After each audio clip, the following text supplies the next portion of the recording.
Bismillah, alhamdulillah, wa salatu wa salam wa rasulullah. MashaAllah, everything that's been said is really uplifting, spiritually and in every aspect that one can think. And it's coming from, may Allah make it like that and even more, sincere hearts and genuine feelings and sentiments. Usually these things cannot be made up because the hearts, when it feels something, then the body shows it in many ways. And may Allah subhanahu wa ta'ala make that we heard and what we saw and what we felt be realized in the best manifestations in our lives and also in the lives of our children, our wives, and the entire ummah. Some of the things that have been said also makes you think about what you feel about them,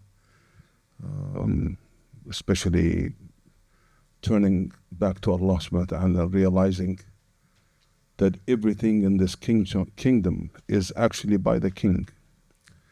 There's nothing in this creation that runs without the permission of Allah subhanahu wa ta'ala. What doesn't happen or manifests or come to being or come into play without Allah subhanahu wa ta'ala wanting it and decreeing it. Nobody can rule in the kingdom of Allah without his permission subhanahu wa ta'ala. Nobody can do anything except by the will of Allah. But the thing is that in the folds of these beliefs, it takes a heart who understands between what's written between the lines, because these events happen and they manifest themselves physically, but at the end of the day, a believer looks at them and reads them in a certain way. And some of those ways are actually, Allah subhanahu wa ta'ala does not speak to us by saying, oh Alaudeen, listen, I've done that for you. It doesn't happen that way. It will happen, and amongst the dashboard of events that are happening in front of you, you as a believer will have to read between these lines and have to read the indications that Allah subhanahu wa ta'ala is sending towards you, and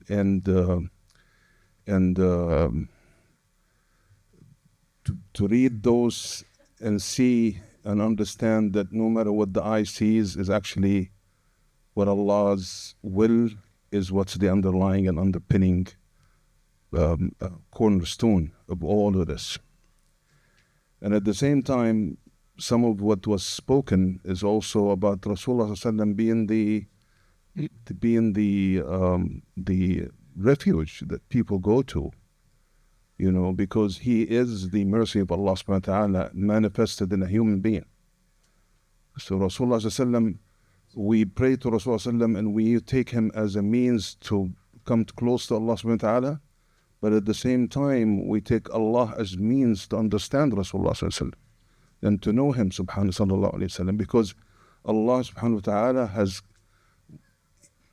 he gathered all his mercy in Rasulullah sallallahu alayhi wa sallam. And this mercy is unlimited and unrestricted. It is unprevented from reaching anybody. The only person or that actually is deprived of that mercy is the one who actually utterly refuses it.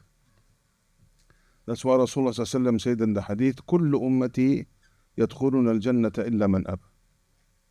قيل ومن يأبى يا رسول الله؟ قال من أطاعني دخل الجنة ومن عصاني فقد أبى. Or in the meaning of the translation with this hadith, that all of my ummah, and Rasulullah ﷺ, ummah is what? Is ummatul ijaba or ummatul da'wah? Both. Ummatul ijaba is the ummah that has actually accepted the message and practiced it. And ummatul da'wah is the part of the ummah that still has not received that message or has not yet started to practice. So his entire ummah, Allah will make it go to Jannah, except those, and we have to be careful, except those who disobey me, those who refuse. The mercy has come to you. Now what are you going to do about it? Are you going to take it, embrace it, and live it, and live by it, and be grateful, as was beautifully said by some of our dearest brothers here? Or are we going to say, I'm in no need for this, I'm self-sufficient, I don't need this.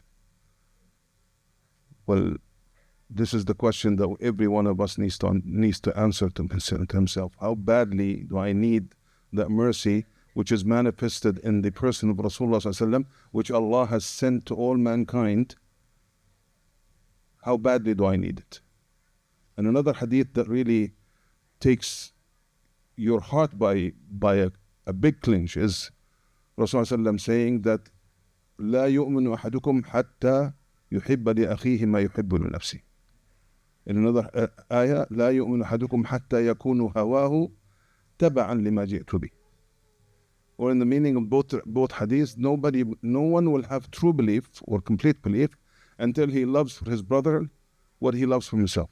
And another hadith, until his hawa, his own inner feelings, inner emotions, inner sentiments are in compliance with what I came with. And what did Rasulullah come up with? He said to himself, he said, أنا الرحمة المهدى. I am the gifted mercy of Allah subhanahu wa ta'ala. You see?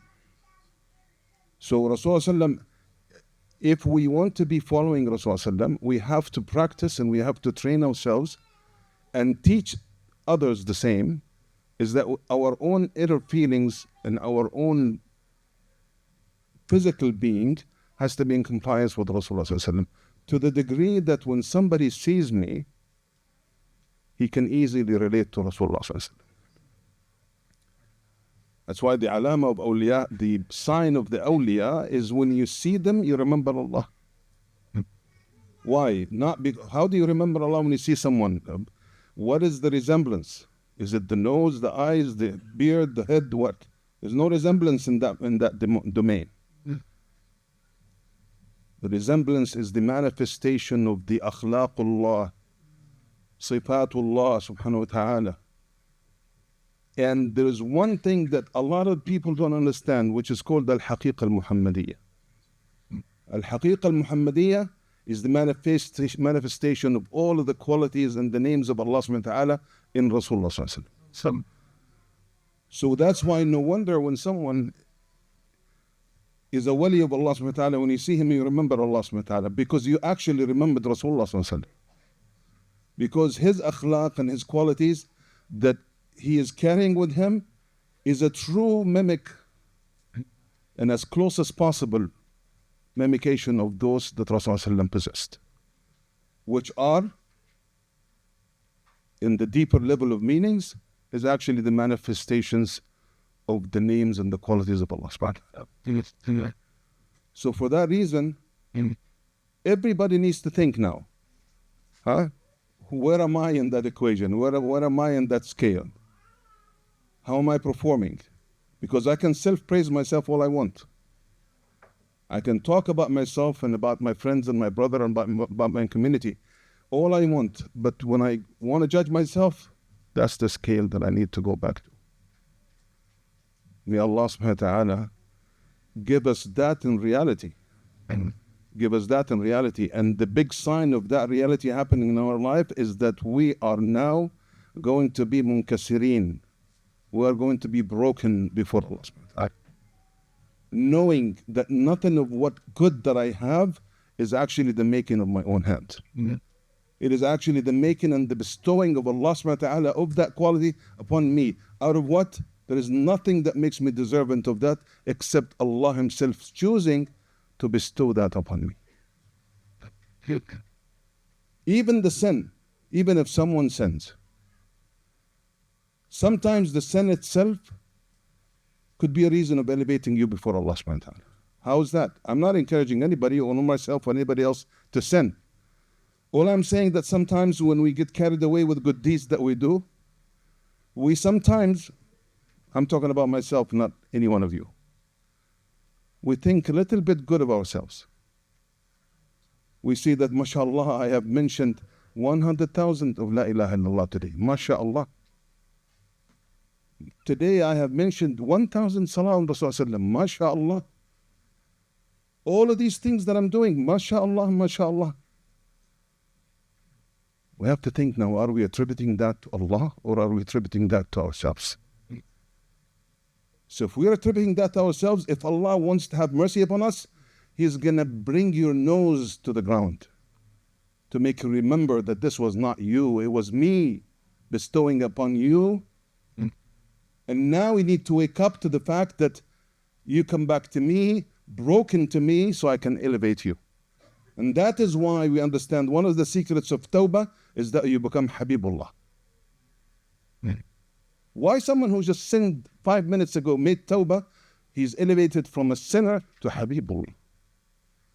Because he reached the point where the hijab between him and Allah subhanahu wa ta'ala, seeing himself as being the reason for things that are happening, is seeing Allah now. He saw nothing about himself.